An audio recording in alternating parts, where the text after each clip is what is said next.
Hey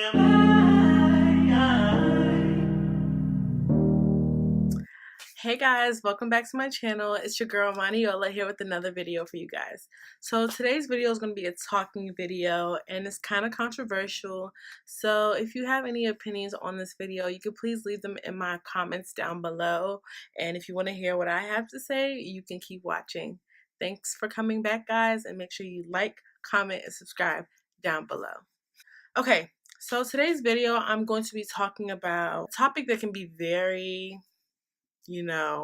especially in this generation. So the topic of today is going to be just because he is Christian does not mean he is bae. All right, guys, so I'm going to get into it. I'm a Christian. I am a CH. I am a CH. I am a CHRISC. Anyways, just because he's a Christian does not mean he's for you, ladies. A lot of people, especially on social media, on in life, in schools, in church, everybody thinks because someone is in the church, guys and females, someone's in the church and they're pursuing them, that they are for them. That is false, false, false, false, and false. False. That is false. I've been in these kind of predicaments before, and it's really, really humbled me as a person, and it also allowed me to have certain standards, and it's allowed me to know what I want in a relationship, and it's allowed me to not settle.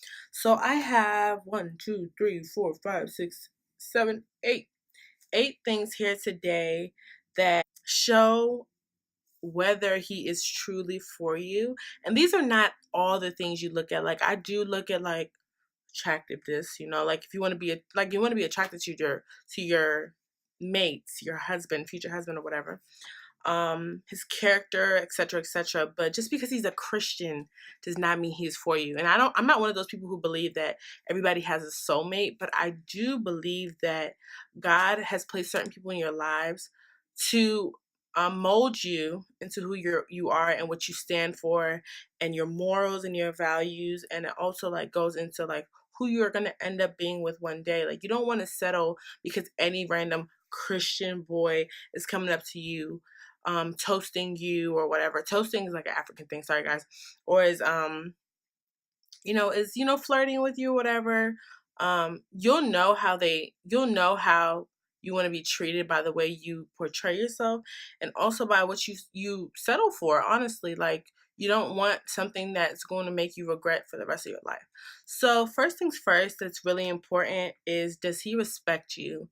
A lot of people think just because you're a Christian, Christianity is something that people have really turned into something really negative, and it really gets on my nerves. Like, being a Christian is supposed to be Christ-like, and guys, a lot of the time, like, they're still in the church or whatever, like, but they put on this facade in the church that, that they're greater than them and holier than thou and all that other stuff, and it's crap. It's crap, you guys.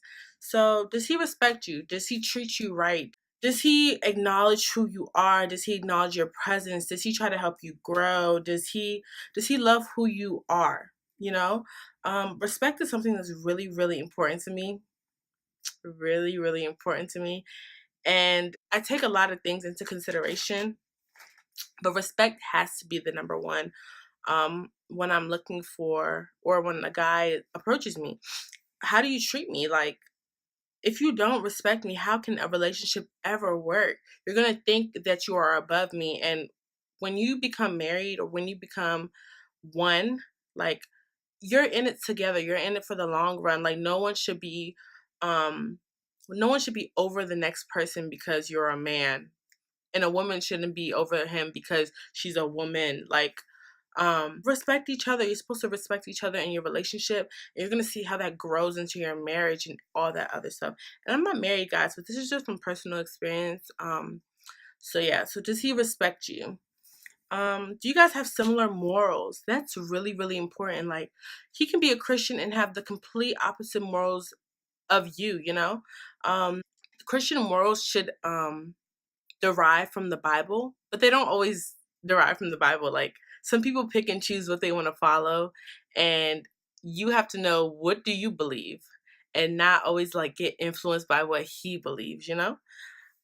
Morals are really important to me as well, because that literally, what if you guys have kids and one person is teaching the other person one moral, the other person is teaching the other person one moral, like, and they're clashing.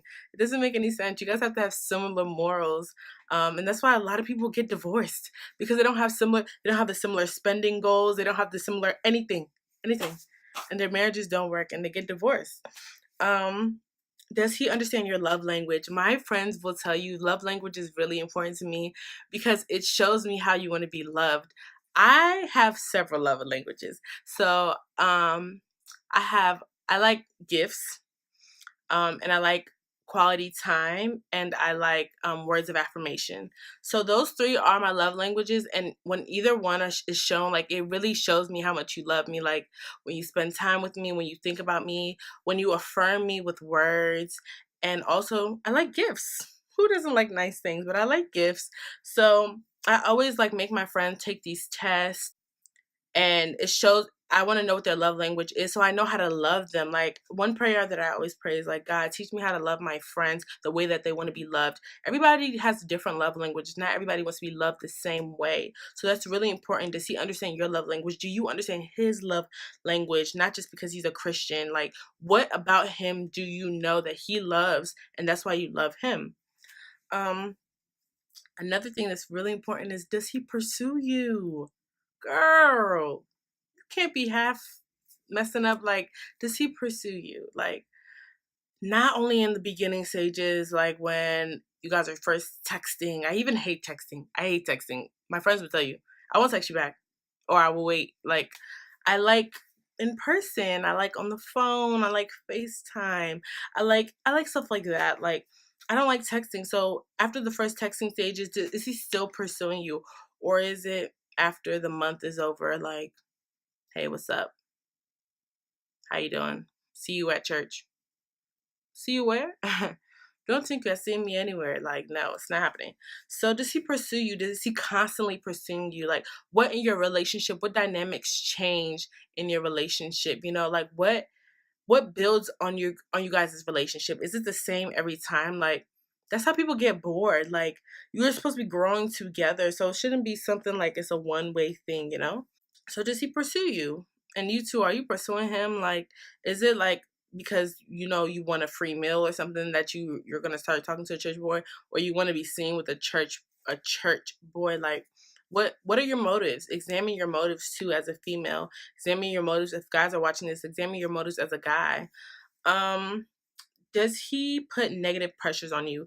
And the reason I highlighted that word negative pressures is because there's positive pressures, like pressuring you to succeed, or pressuring you to I don't know, go exercise, like pressuring you to do good. And then there's negative pressures, which, if you're in the Christian faith, can be anywhere from sexual immorality, can be anywhere from, I don't know, depression, stress, whatever. Like, does he pressure you into something that you're not comfortable with? Um, think about that. Like, all that stuff influences your relationships. All that stuff influences your life, you know? Um, and the last thing I have here is, does he give you joy or does he make you happy? The two of those are very different. Very, very different. Joy is everlasting. Joy is from God. Happiness is temporary. Happiness is something of this world. So does he make you happy temporarily? Like, in your relationship, are you thinking about like if he's gonna call you and you're gonna be upset? Or are you thinking like you hate him right now and then you love him tomorrow and then you hate him again and then you want to break up and then you want to come back together? Like, does he make you happy or does he give you joy? Joy is something that even it surpasses an understanding. Like, when you think about him, you get happy. When you think about him, you get butterflies, you know? When he thinks of you, like he can't even think of himself. Like, he can't eat, he can't sleep, you know, little love stuff. But joy is something that's really important. A lot of people think because their happiness is like, oh, I'm happy, he makes me happy. Okay, but then you're fighting the next time and then you go to sleep angry at each other, and he still makes you happy, right? He still makes you happy. But I don't know, like, it's really really hard, especially in this generation, to even acknowledge what I just said. Like some people might disagree with me, like, oh no, why would you say happiness is this? But that's truly what I believe it is. Like, it's very different, and you can see it in if you've had a relationship before, or even if you've talked to people before. Like, you can see, you get annoyed. Like, there's this person, like, who's trying to talk to you, right? And every time he texts you, you just get irritated. You just like start yelling, you start shouting, you start doing whatever, and it's just like, when is he gonna stop texting me? Like, you want to block him on all social media sites. Like, you just want to get rid of him, you know? And it's like, why should you feel like that? And you were like doing laughy at the beginning. Like, it's annoying, you know? It's really annoying. So one thing I would definitely say is just examine everything you do in your relationship. Examine your motives. Are you trying to do couple goals? Are you trying to be like the couple of the century? Like, what are you trying to do? What is your purpose? Do you just want to know that you just want people to know you have a boyfriend? Like, what really is your purpose? Like, why are you in this relationship? Are you in a relationship for the long term? Like, and a lot of people don't agree that I'm literally not going to just be dating to be dating. I don't have the time. I'm a very busy person. Like, I'm very busy. And another thing that is not on my list is, does he respect your time? Like, a lot of guys that come my way, I'm not gonna lie, I'm a very busy person. I know I am. Like, I'm in school full time. I have 2 jobs. I have my own business. Like, and I'm doing YouTube, and I'm involved in my church, and I'm president of my ASA. I just have so many things going on. Like, and then they'd be like, "You're always busy." Yes, I'm young. I'm gonna be busy. I don't know what else you want from me. Like, I'm a busy person. I'm busy. Like, I have things I have to get done. So if you're not with it, bye. Bye. So, does he respect your time? Like, I'm not saying I'm not gonna make time for things for things I like. Like, I make time for things I love. Like, seriously, like my friends. Oh, I make time for my friends, for my sisters. You know, I'm not the best at it. Can't lie. I'm not the best at it, but I try. And I feel like that's what really matters. Like, I really do try. I try to accommodate my schedule for other people. I try to bend my back for other people. But it's not time for you to be coming and saying, like, oh, you're always busy. Are you paying my bills? That I'm always busy? That's a joke. I really hate when people say that to me. Like, it's even rude. Just get away from me, you know? But yeah, so that's what I have to say. Like, just because he is Christian does not mean he is bae, y'all. Like, we ladies really need to remember why we are called. Like, marriage is not the end all be all. It's really not. Like, so don't think because, oh, he's the first Christian guy to approach you that he's yours. It's not every time say yes. It's not every time say no either. You know, like, just be very vigilant about it and be very deliberate in your relationships. Like, just because other people are in a relationship doesn't mean you're supposed to be in a relationship. And that's the honest truth, guys. Like, it's not a competition. Like, this is a lifetime thing, you know? This is how people get into marriages and their marriages fail and their marriages are broken. People in the church as well. Like, it's not easy for nobody, but just remember that marriage is not an end all be all. Like, it's your own race, you know? It's a pace that you have to run for the rest of your life. So don't try to compete with other people. And I'm definitely preaching to myself. Like, just because somebody else is in a relationship does not mean I have to be in a relationship. It does not mean you need to know who I'm talking to either. It doesn't mean any of that. But it definitely means that you need to be true to yourself. Honestly speaking, you need to be true to yourself. You need to know what you want. You need to write down what you like in a guy. You need to write down what you like about yourself. And if there's still things that you know you need to work on, you need to work on that temper. You need to work on that aggression. You need to work on how you speak to people. Work on that first before you start saying yes to any man that comes your way, you know? Like, it's not every time. It's really not every time. But that's all we have for today. Thank you guys so much for watching Miss Ola's channel. I have so many more videos for you guys in store. I did not get a chance to record this look. Unfortunately, my camera died when I was recording it. But nevertheless, I'm going to have so many more videos for you guys back. So everybody stay blessed. And thanks for watching Miss Ola's World.